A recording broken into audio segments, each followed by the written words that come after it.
Hey, what's up? It's Valar. Hope everybody's doing awesome. Thank you so much for checking out the video and supporting the channel. Please subscribe. Please like the video. I'm going to actually do this video today on a recent huge pull that I got. I only had 6 void shards whenever we had I think I was trying to get Venus actually. I was when they had that double tandem thing going on. And my very first void shard, go check out the video. It's in one of the shard pull videos and it's a super short video. Uh, my very first void shard I pulled none other than Hegemon. So Hegemon's got a few ways you can build him. He's actually someone I'd love to get a dupe of because then I could build him for how I have him now, and plus a pure damage build too. So because of how he works, I did fully book him too. So for those that don't know what Hegemon does, here I'll tell you what he does. He attacks 2 times at random with his A1. Each hit has a 35% chance of placing a decreased speed debuff for 2 turns. That's actually pretty good, but nothing that spectacular. And this goes up to 55% chance. This is pretty cool. It's a AOE that places decreased attack debuff for 2 turns. So it's AOE decreased attack and also 50% chance of placing block cooldown skills debuff for 2 turns. So he does decrease attack, and then he has a 50% chance to do block cooldown skills and lock people out. And the reason that makes him so awesome is because of this. Always goes first in each round, and if multiple Hegemons are in battle, the Hegemon with the highest speed will move first, followed by the next highest, blah, blah, blah. And then he has an aura of increased allied crit rate in all battles by 19%. The reason people use immunity artifacts and stuff is not just for him, but the main purpose is because this will block out. If a Hegemon is going first, he will not be able to debuff and block out your team. Not everybody has great immunity artifacts, including myself. So that's actually kind of interesting that you can still get some pretty good value out of them. I did get my team into platinum, and I was about in the top 100 about a week ago. Not this past reset because I didn't even try, but I did try when I first pulled them, and I was able to get to the top 100 in platinum. But I am Eastern United States. The reset's at 4 a.m. in the morning for me. I'm not staying up. I got 3 kids, a baby that wakes up super early in the morning. I care more about that than I do about actually staying in platinum. So I just don't really necessarily need to stay in platinum. At some point, maybe I will try to get more stuff going. But my focus is actually on Fire Knight farming to try to actually get the real good gear sets for these guys. So speaking of that, the gear sets that I have for him are accuracy and stun.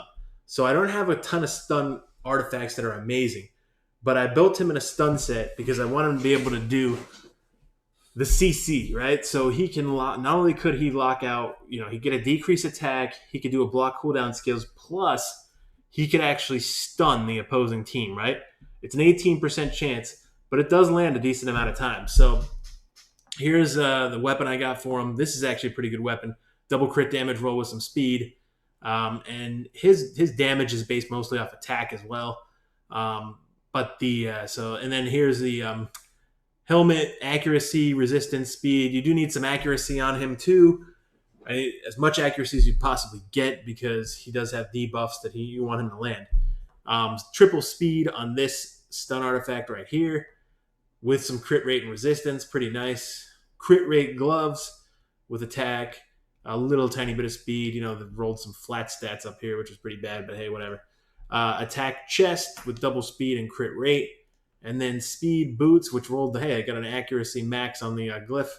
Crit rate and accuracy roll, so that's pretty nice. Here's his ring, with double attack and HP and attack ring. Crit damage amulet with double accuracy roll. And then a 6-star accuracy banner that I wish it would roll a little bit differently, but it's okay. Roll double attack with max on the glyph, some HP and some defense. That's actually pretty good rolls, actually. But would have sacrificed some of that for some more speed. But hey, it's fine. Totally works, right? So his total stats: 33,000 HP, 4,300 attack, 207 speed. He's a bit slow for what I would like, and he has more crit rate than I actually need. So I probably should tweak a little bit. But I actually wanted to build him in a stun set, so that's why his numbers are a little bit off. I'd like the crit rate to be a little bit lower, his crit damage to be higher, actually, and in 391 accuracy. I'd also like this to be above 450 if possible, too. So the masteries I have for him, I actually went the offense and support route. The main mastery I got was Eagle Eye to increase his accuracy by the 50. Do everything to get his accuracy and everything too, and land Sniper and Master Hexer. And then this decreased turn meter thing that it has too, Laura Steel. But he has, did he have speed artifacts on? Accuracy. That helps his accuracy artifacts. So it helps the base stats of his accuracy artifacts, and that's what I wanted. And then here I just went with increases when he has 50% HP or less, although that probably doesn't make sense. Probably should switch that to this, actually, now that I think about it, because this doesn't make sense because he's going to be going first a lot, and I'm going to want him to hit with that to do more damage. But I think that's the reason I did it. It wasn't because of this. It was because I wanted to get to this. I wanted Ruthless Ambush, so it increases the damage inflicted by 8%. For the first hit on each enemy. So I felt that was more valuable than this for him. That's the reason I went that route. So glad I looked at that. So, and then this is if people are dying or almost dead. Maybe I would want to switch to this, though. Probably. Anyway, doesn't matter. Okay, increased damage inflicted by 6%. Okay, so that's another reason I probably went down here is I wanted this ability too, because more than likely, some of these targets are going to have higher HP than he does. And kill streak I just thought would be good to have. If he kills somebody, it helps increase his damage. So let's actually show him in a couple arena battles. I can't go into Night Revenant Crypt because the Night Revenant Crypt is not open tonight. But he's actually very, very good in Faction Wars, especially in a sunset. So he can really, really help out there, I feel like. So let's actually look at some arena battles, though. And you can see I purposely have a one-person defense in right now. I just put my Arbiter in there. Please come in and attack me. And I'll go up and go back up because I'm just farming medals for my Great Hall. And I'm actually farming crit damage now because this is where my Great Hall's at. And I'd like to actually get some crit damage higher. So that's where my arena is at. So let's actually look at this team's actually one that we probably just destroy, but let's go for it. So we'll do a couple arena battles with him. He's super fun. I like this ability right here. Let's see if he kills anybody.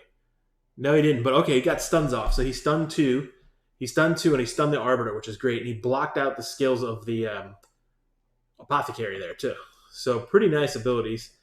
I mean, this is actually not that hard of a team for me to beat. Like, they're pretty low power compared to what I can do. But that's okay. They're just at a different stage of the game, most likely. So here we go. Let's see if we have one that's a bit of a challenge. This one does look like it could be a bit of a challenge, but because I got that one person, oh man, this would be a big challenge. All right. I'll go for this one right here, and then the next one. We'll see. We'll see what happens. Now, I would like him to block out the cooldown of Rosh card, actually, so we don't have like an annoying block damage up, and he did.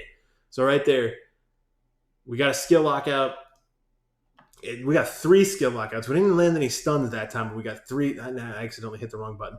We got 3 skill lockouts, but damn it. Okay.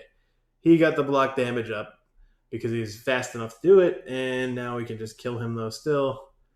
But everybody's got block damage up, so let's just do this. This is where I wish I had, like, Madame Ceres or a buff stripper or something. I don't think that works if I have... Anyway, I'm just proccing a bunch of extra turns right now. Okay, let's actually try to get... What happened? I'm either clicking too fast or I feel like this game misclicks on you. I could have swore I clicked their middle ability right there. I must have clicked it too fast. That's all right. Still got block damage up. That's annoying. All right. Okay. All right, yeah, put him in, stun him. All right. Get this. Get the attack boost. I mean the turn meter boost. Okay, anybody? It doesn't matter. I don't know why I didn't just try to nuke with Rotos before. He might not have had that skill on cooldown or something. Off cooldown. Okay. Let's just do this because this block damage is really actually quite annoying. So I apologize about that. It's just more of an annoying thing than anything else. It's not like all it does is prolong the battle unnecessarily. Okay, now we can just do this. I probably should have done that to him. It doesn't matter. I'll just auto it here. And then we're going to do that other team that I believe had Madame Sarah. This is going to be a tough team, actually. Lysandra, Rotos, Sifi, and Madame Ceres. That's a pretty god-tier team. That's a platinum level team. So let's actually try that out. So we'll give him a good challenge right here, and then we'll call this a video. This guy here, Roscov, I'm saying that right. Brazil Soberanos. Yeah, okay, pretty cool. No, that wasn't the team actually. This is it. This is it. Taitoyo. All right. Rosemont Inc. All right, whatever. All right, so that is actually this is gonna be a challenge. This one's a challenge right here. I would like the skill lockouts to land. That's the main thing. Come on, get some skill lockouts here. Okay, we got a stun. We got a skill lockout on Rose. We got a skill lockout. Two stuns here. That's actually great. So that's actually exactly what I would hope for. And hopefully we can get some stuns here too. I do want to change her build a little bit because I got her with too much accuracy right now. This is working out better than I thought it would for right now. All right, let's actually get rid of Sifi because she can res the Rotos, and then he could just do this. Perfect. And then we could just put it on auto and get rid of Madame Sarah. So that was not as much of a challenge as I thought. That block damage was more annoying. So anyway, that's going to be it for Hegemon. I believe Hegemon could take most people to Platinum. He's taking me to Platinum. And I actually think he's super fun. I love him as a character. Actually, let's actually run him in a dungeon too. I did mean to show that. All right, we're going to try him with this comp in Dragon and kind of just see what happens. I think it might mess up though because the Madame Saris is not going to do the correct thing here as far as, yeah, she doesn't do the decreased defense and decrease attack first, which is kind of lame, but that works out okay because they're going to do it right here. And you saw in the beginning, Hegemon locked out almost all their skills. I think 4 out of the 5 skills got lockouts on them. And we'll see he goes again first right here, but he didn't have the crippling cold, I think it's called, off of cooldown. So there was a little bit of less damage, and he doesn't have the skill lockouts to do.